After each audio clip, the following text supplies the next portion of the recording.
Today on the Career Queue, we have Peter Docker. Peter Docker is passionate about enabling people to be extraordinary.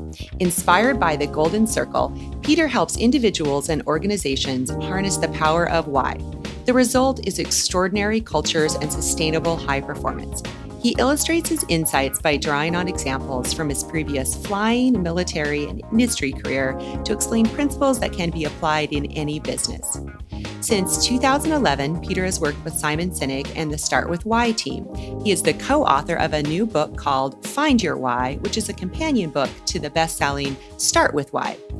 Peter is also a regular contributor to the Start With Why blog and podcast series. This is the Career Queue, the podcast focused on helping you navigate the signals in your career to keep you growing and moving forward in business and in life. Here's today's host, Danna Redmond. Welcome to the show, Peter. I'm thrilled to have you on today. Well, thank you. I'm delighted to be here. Thank you for inviting me. Absolutely. I think I've heard so much about Start With Why, and I've seen, the videos of the TEDx talks and the TED Talks, and I've watched lots of videos of you as well. And so I'm thrilled to jump into this for our listeners of the Career Queue. Let's just start out for our listeners that maybe aren't as steeped in and hasn't watched as many videos as I have. What does Start With Why really mean? Okay, well, let's start with the fundamentals here. I mean, this goes back to Simon's TED Talk of 2009 and, of course, his book that you've already mentioned. And essentially, it talks about we can view what we do in life on three levels. We can look at what it is we do, how we go about that, our guiding principles, our values, if you like, but then also our why.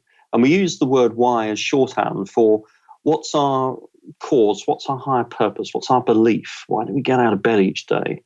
And perhaps more importantly, why should anybody care about that?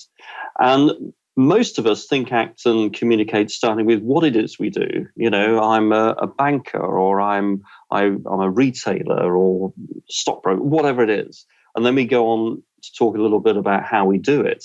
But then it kind of tails off because that's when it starts to get a bit fuzzy and difficult.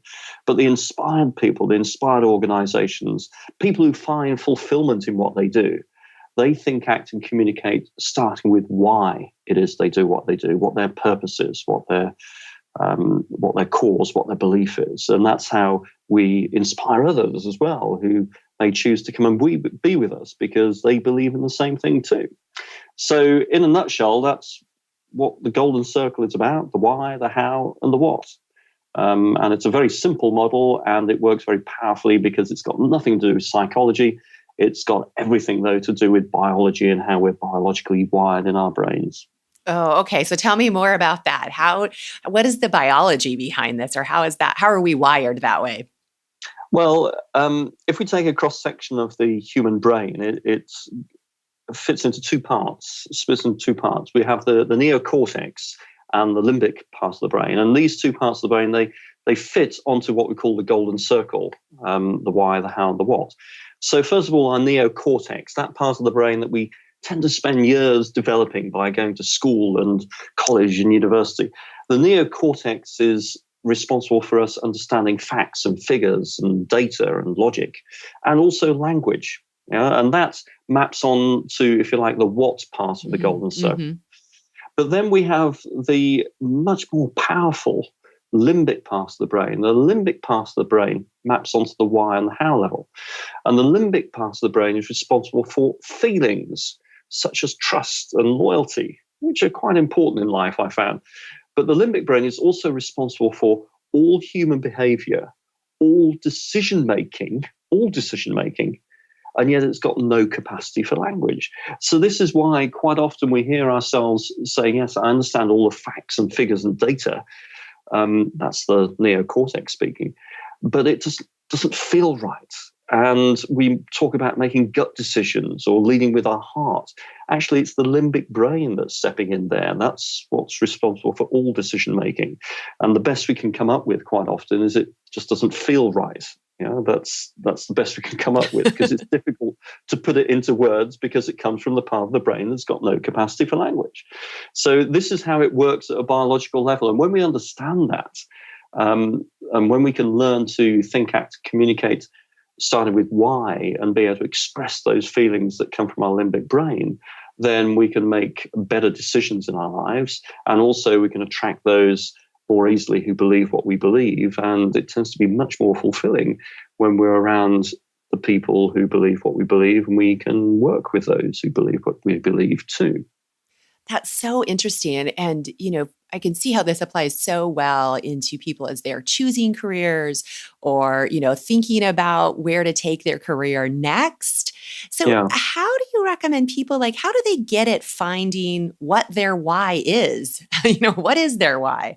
Well, this is a fundamental question, isn't it? Unfortunately, we've written a book about that, but the simple process, it's simple, which doesn't mean to say it's easy.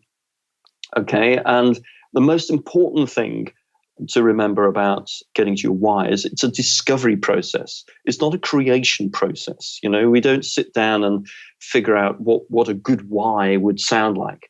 No, this is a discovery process. And the way we discover our why is by thinking about the times in our lives, as far back as we can remember, the times that stick out in our minds as memories. We look at the really good memories, but also the not so good ones too, because they tend to act as confirmation of what we find to be fulfilling. And when we look at specific stories, and it's important that we focus on specific stories, because it's those stories that trigger the emotions and trigger the memories. When we look at those specific stories, then when we gather them all together, a theme starts to emerge, like a golden thread that runs through all of these stories. And it's that theme then that guides us towards our simple single sentence why statement. And once we've had that into words, when we've got that into words, then it acts as a very simple tool that we can use for all decisions that we make in our lives. But it comes from our past, the why. It comes from our past. I love that. I love that you said that it's a discovery process, not a creation process. Because I do think some people can definitely feel like they sit down and want to say, okay, I've got to create my why. I've got to find this out. Let me see what other people's whys are. Are those my whys? Yeah. And kind of try to form it into what they think it should be. You're right. And there's a great danger there. Whether we're talking as individuals or even as a company, quite often we want to stand out in some way. But I say, if you want to stand out, first of all, you've got to discover what you stand for. And that's through looking back through our past and identifying these specific moments where our values really have come to the fore, because we remember things that trigger an emotion in us. And quite often those emotions are triggered when they resonate with a particular value that we have. Yes, that's why we remember these particular times. So it's by gathering all of these specific moments together that the themes start to emerge. And this is another really important thing, Danna. It's what makes us authentic individuals. Let's talk about when we meet somebody that we think, we seem to get along. I think we're going to be good friends. We base that subconscious decision from our limbic brains not on what that person says they are going to go on and do or be, but through what they've already done and who we see them being right now. Yeah, and that's what causes us to choose to be friends with them or not. This is exactly the same process that we go through when we're discovering our why. And it's exactly the same process, actually, that generates trust and loyalty for companies and organizations that we see in the world. Some that we instinctively trust, others we don't. And it's based on not only what they say, but what we've seen them do in the past too. Our actions should just be proof of what it is we believe. And being able to put into words our why is the starting point for that. That seems like that'd be so powerful to know your why, and then going about, looking for companies. If you're thinking about your career, ensuring that your why and your company's why align in some way, or at least aren't at odds. Well, yeah. I've got a great story of something that actually happens that illustrates that point beautifully. A young woman who's a friend of my daughter, let's call her Emily. And she was, at the time, about 21 years old, very bright young woman. She'd got a scholarship to Oxford University, which I understand is quite a good school over here. And I've never been, but there we go. At the end of her course, she was looking for jobs. And she went to this one particular organization for an interview. And it was one of those traditional, quite intimidating interviews where you as the candidate sat on the lonely chair in the middle of the room and you were facing a panel of 4 grey-suited guys, you know, the sort of thing. Mm-hmm, mm-hmm. She sat down and one of the guys looked up eventually and shuffled his papers. And he said, right, he said, Emily, you've applied for this job as many other people have done.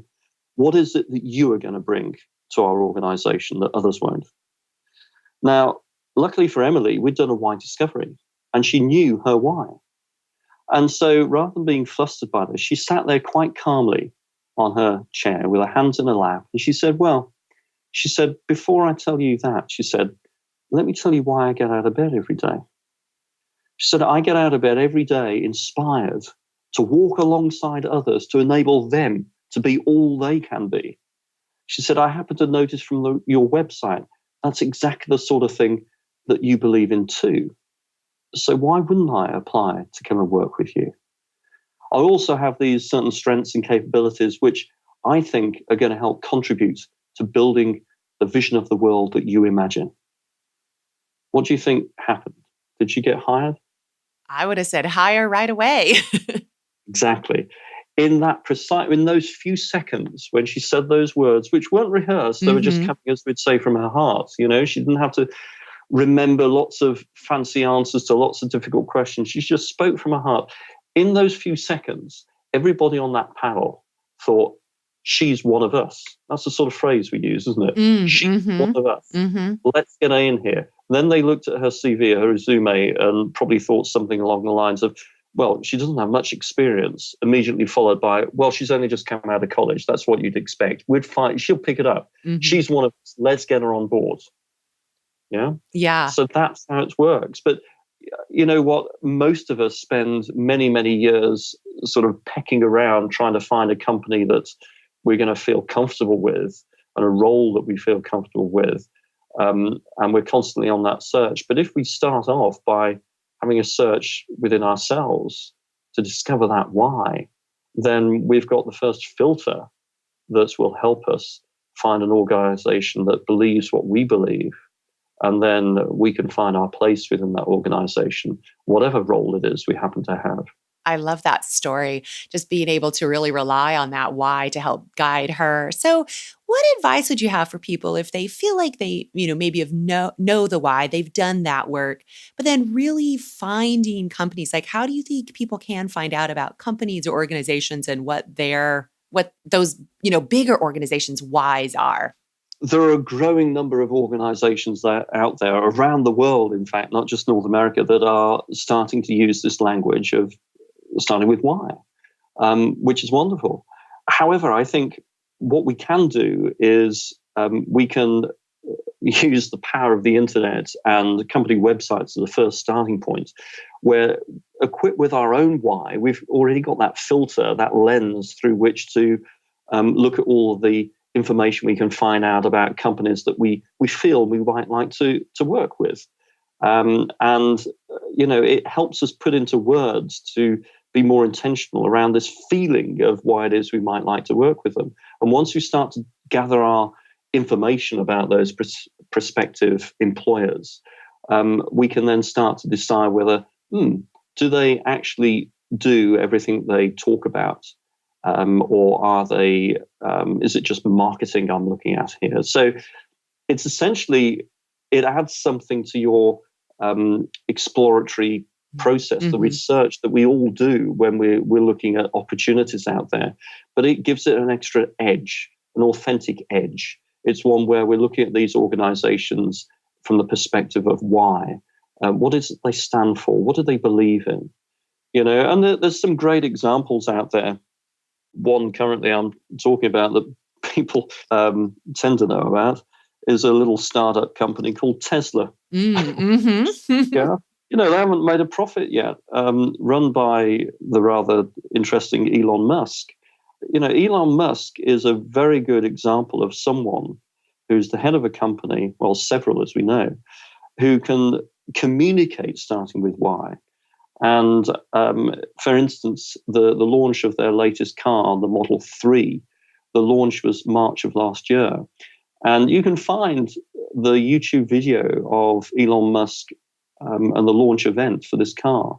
And the first few minutes of this 20-minute long presentation he came out onto an empty stage. He talked nothing other than why he does what he does.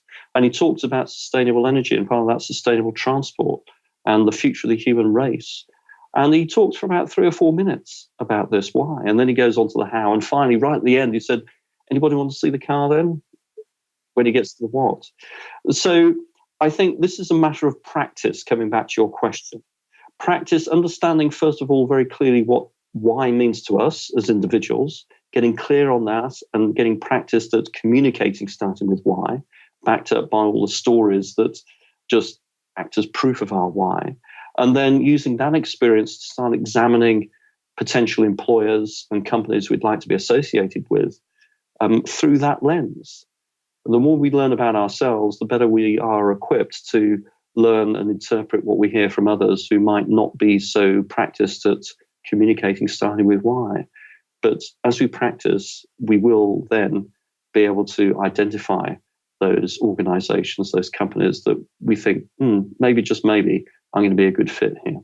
That's a really interesting perspective to think, because even if somebody can't get clear on their own why, other people that they interact with or other companies, they may not be as good at communicating their why. So it might take some, additional digging or looking in and sort of some presumption, I guess, about other people's whys from the research you can do on a company or their leaders. Yeah, this is just new language, really, simplified language to challenges that have been out there for years. We talk about if we fit in the culture of an organization. But quite often, looking from the other end of the telescope here, organizations will hire people based on their experience and their skill set. And then they hope that they will fit in to the culture. It always brings a smile to my face that when I started my many different careers, I joined the Royal Air Force as a pilot. But when I was hired as a pilot, I couldn't fly an aeroplane. What they did was they took quite a long time, actually several months, just in the preliminary process, but also in the officer training, to figure out whether I was going to be a fit. In other words, whether my own personal why nested underneath the overarching why of the Royal Air Force. And when they'd figured that out, they then spent several £1 million training me to become a pilot. Which, when you think about it, is quite remarkable and very, very different to the normal world that we find in business, isn't it?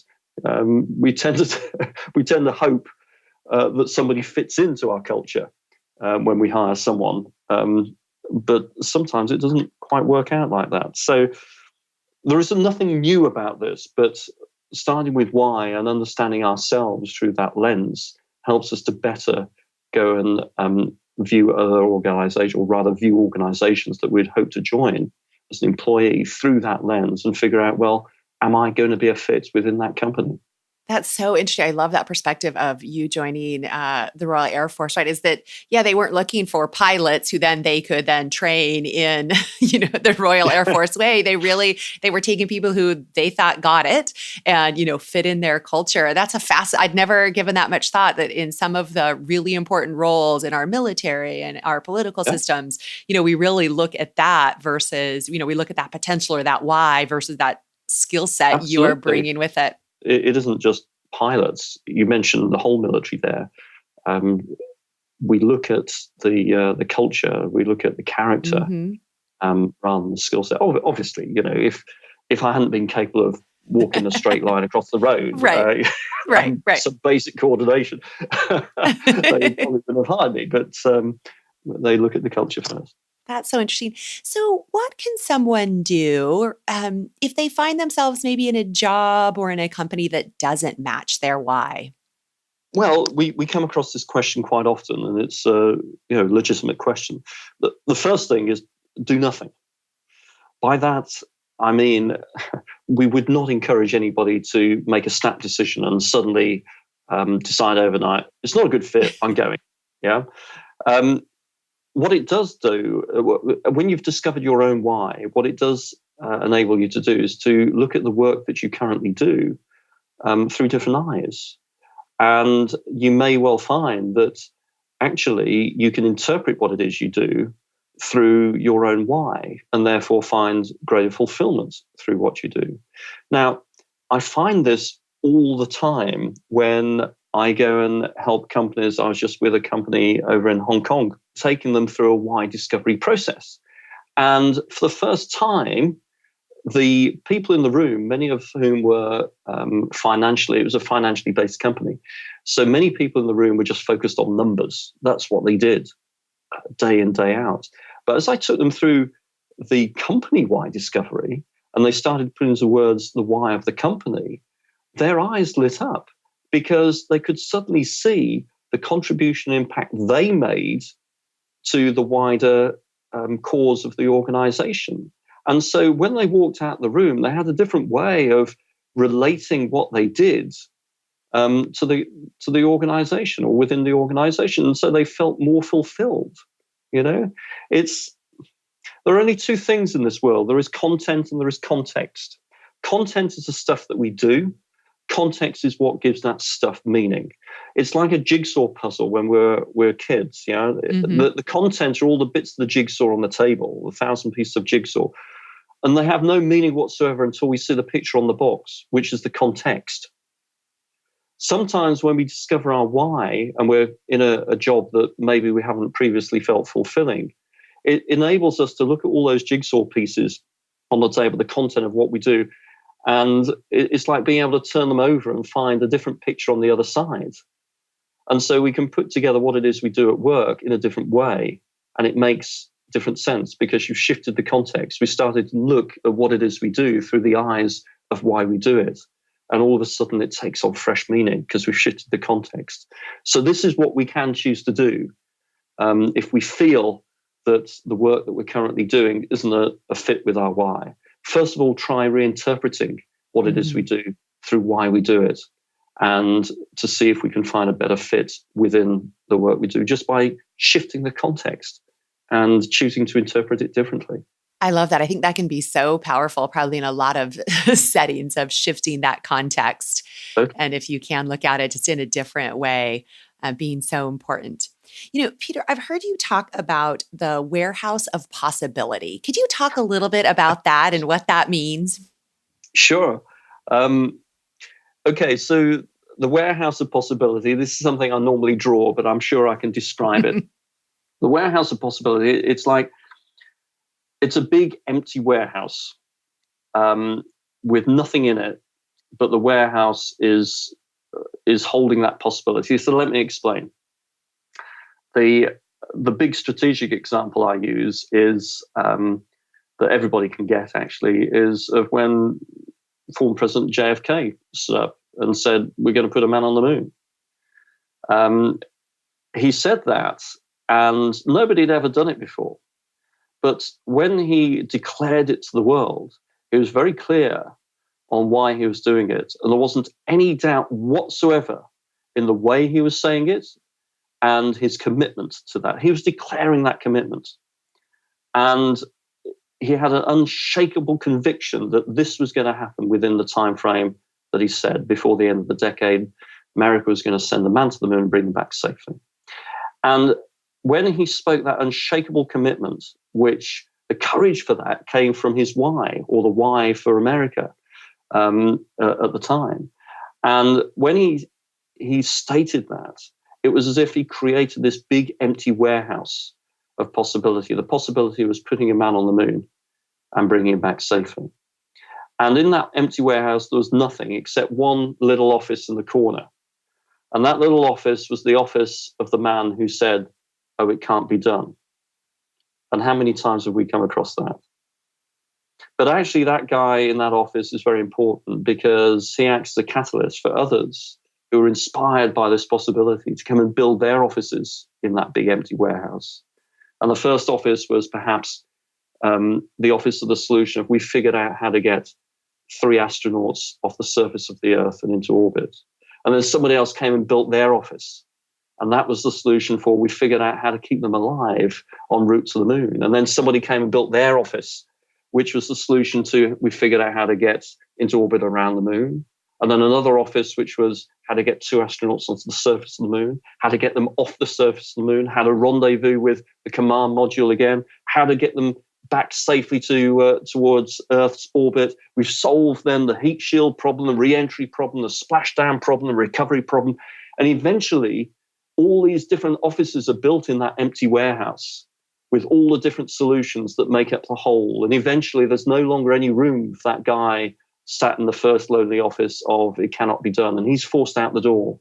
And at that very moment, your possibility turns into reality. And so the point of all this, Danna, is that the warehouse of possibility, it would not exist unless somebody, first of all, stood up and said, this is what's happening. No ifs, no maybes. This is what is happening. And that then creates space where others who are inspired by that possibility can come and help you achieve that goal. And nothing more resonates with me about this than the story of a friend of mine, which I'll tell quickly because this brings it right down to earth. In fact, he was a friend of mine, still is a friend of my son Patrick. And this guy's name was Dylan. Dylan was a young man. He lived out in the countryside where we currently live. And late at night, a few years ago, he was riding his little motorbike back from work. And the streets around here are very narrow and there's no lighting. And it was very dark that night. And coming the other way was this guy driving a very high-powered Subaru at over 100 miles an hour. And he didn't see Dylan. And he hit him. And he was under the influence of alcohol. He'd been drinking. Dylan was thrown about 50 yards. He lay motionless on the tarmac, on the road.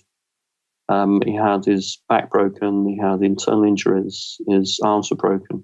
He was in a mess. Fortunately, that night, there was an air ambulance, which is a charity over here, air ambulance, airborne, and they heard the call. And they had been going back to their base, but they thought, no, although it's outside our area, we'll respond, let's go.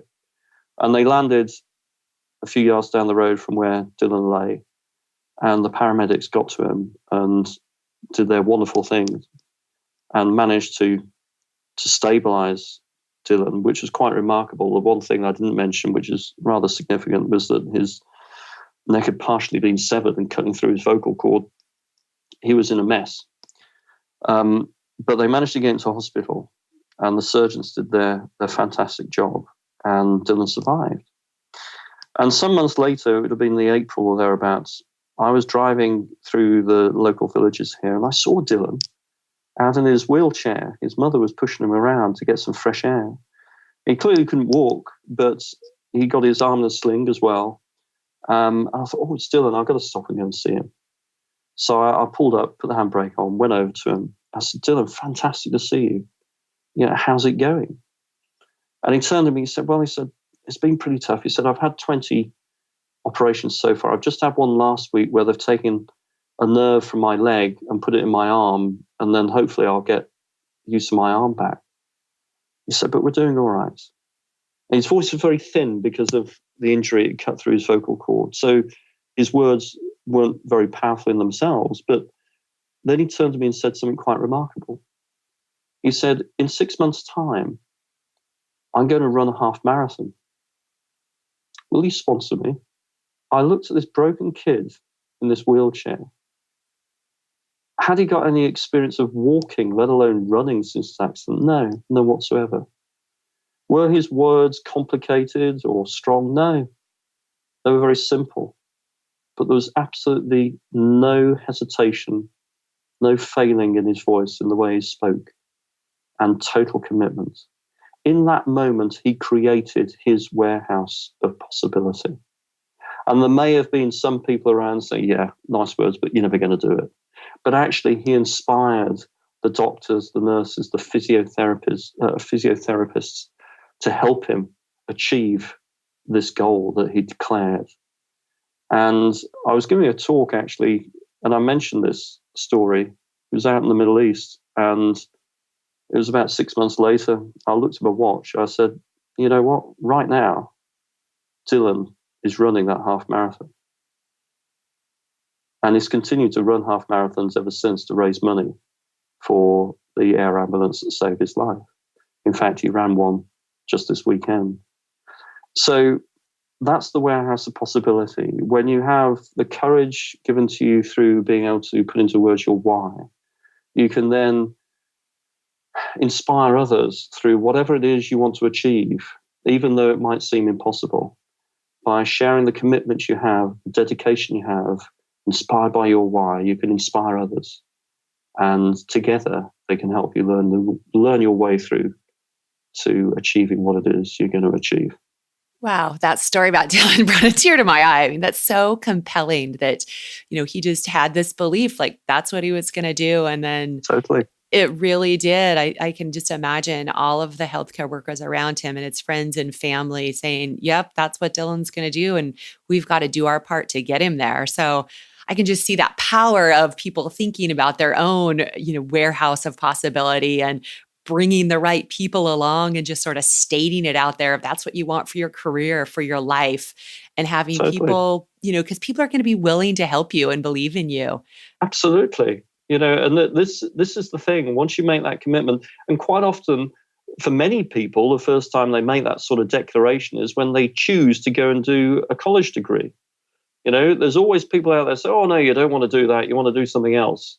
But if it's a subject they've chosen that they're passionate about, chances it's in tune with their why at some level. If, like Emily in my earlier story, if you can articulate your why, then it allows you to make really good choices that are going to bring your why to life. But, when you first embark on doing a college degree, you've never done it before. But if you're passionate about it, if you're absolutely clear that you are going to succeed in this, then it's amazing the people, the friends and family who come out in support of you, not to mention your tutors and the folks at the college that you've chosen. So this works at every level, but the key to it is being able to articulate your why. It all starts with why, because then you can express it to others, you can communicate it, and once we can communicate it, we can start taking action on it. And that's what brings this very simple concept, starting with why, to life. Yeah, that's incredible. Well, Peter, I have loved this conversation. I could keep going forever and ever talking about this. There's so many places this could go. But what I want to do is we've got a few sort of standard questions that we like to ask all of our guests. So I'm going to jump into those with you. So Peter, what was your first job? Well, the first ever job I can remember was when I was at school, high school, and I needed to have a Saturday job. And so I worked at this big retail store that existed at the time called the British Home Stores, BHS. And amongst all of the sales assistants, I was the only guy. I don't know why that was, but I was the only guy, which was hilarious. And I was put into the electrical department selling lampshades on a Saturday morning. So that was my first job. Not dreadfully exciting, but I had fun. Well, is there anything, when you look back at that, is there anything that you still use today or something that you think you learned there that you've put into use in the future? Yes, I now you mentioned it, I guess there is. To be honest, between you and me and all of your many listeners, I didn't actually know very much about lights and fittings. But, I was absolutely committed at the time. Whenever anybody came in looking for a particular light fitting, then I was absolutely committed to helping them find the one that fitted for them and doing the best possible job I could. Even then, it wasn't about the numbers. It was about having somebody walk out the store with a smile on their face in the knowledge that they'd got what they'd come in to get, and I'd help them get there. I think that's what I've taken away from that. Regardless of the situation you're put in, if you source yourself from why it is you do what you do, and that's in service of others, or why is always in service of others, again, it's how we're wired biologically, then you can bring that to the smallest of tasks, the most, seemingly trivial moments. Right. You bring it to play, and you end up walking out at the end of the day with a smile on your face too. Right. I love that. Something that could be seen as sort of a mundane sales job, right? If you can turn that into something that you really are servicing others and helping them. Absolutely. Nice. So, what have you read or listened to or watched anything lately that you would recommend to others? Well, I tell you what I'm reading right now from our dear friend and colleague, her new book, Kristen Hadid, Permission to Screw Up. And for those of you who have not heard of Kristen Hadid is what we would term someone from the millennial generation. And she is an entrepreneur too, and set up her own company when she was at college, in fact. And that was a cleaning business. She has just written this book about all the mistakes she made whilst setting up that business and everything she's learned about leading. So I'm in the first few pages of that. I'm really looking forward to reading the rest of it on the flight to New York on Saturday. I love that. Just that permission to scrub, because so many of us don't give ourselves those permissions. So that's definitely one that I've seen a little bit of buzz about lately. So I'm going to have to check it out as well. Yeah, it's just launched. It's really good. Yeah. So, Peter, what would your 90-year-old self say to you? So if your 90-year-old self walked in the door, what do you think they would say to you today? The first thing that comes to mind is they would say, have the courage to be yourself. I remember when I went through my military career and I got promoted, and the advice that I was given at the time, I didn't fully appreciate. And that advice was be yourself. But over the years, particularly the last 6 or 7 years, I've learned the value of that advice. And what it means to me now is when you have the courage to first of all understand and be able to put into words what it is you believe, and stick to that, not trying to be anybody else, but just be yourself. Then that's when you can find the most out of life. And also it's when others can warm to you, because being yourself is the easiest thing in some ways, because you just have to be authentic. I think that's what my 90-year-old self would say to me. Have the courage to be yourself as soon as you can.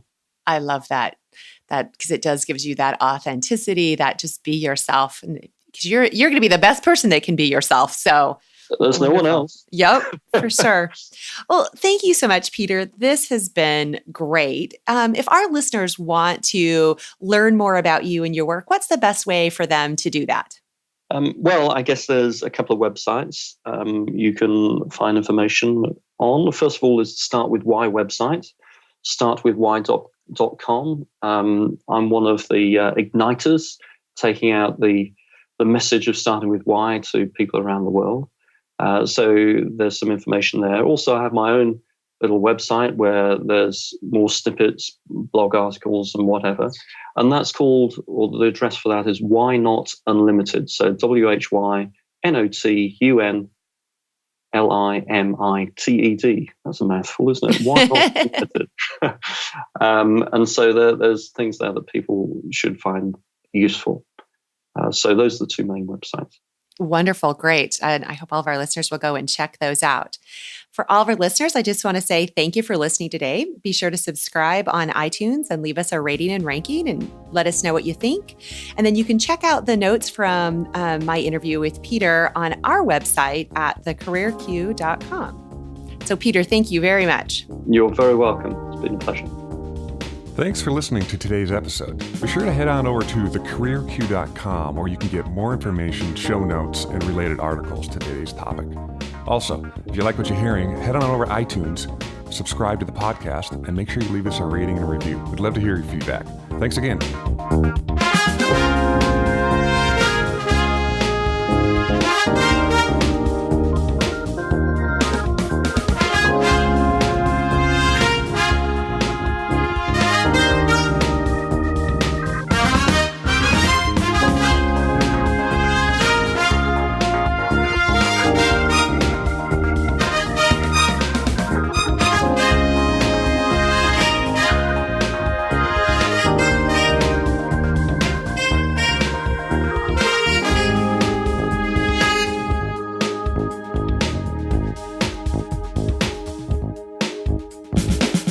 The Career Q podcast is produced by Lens Group Media and recorded at Mohair Studios in Seattle's Queen Anne neighborhood.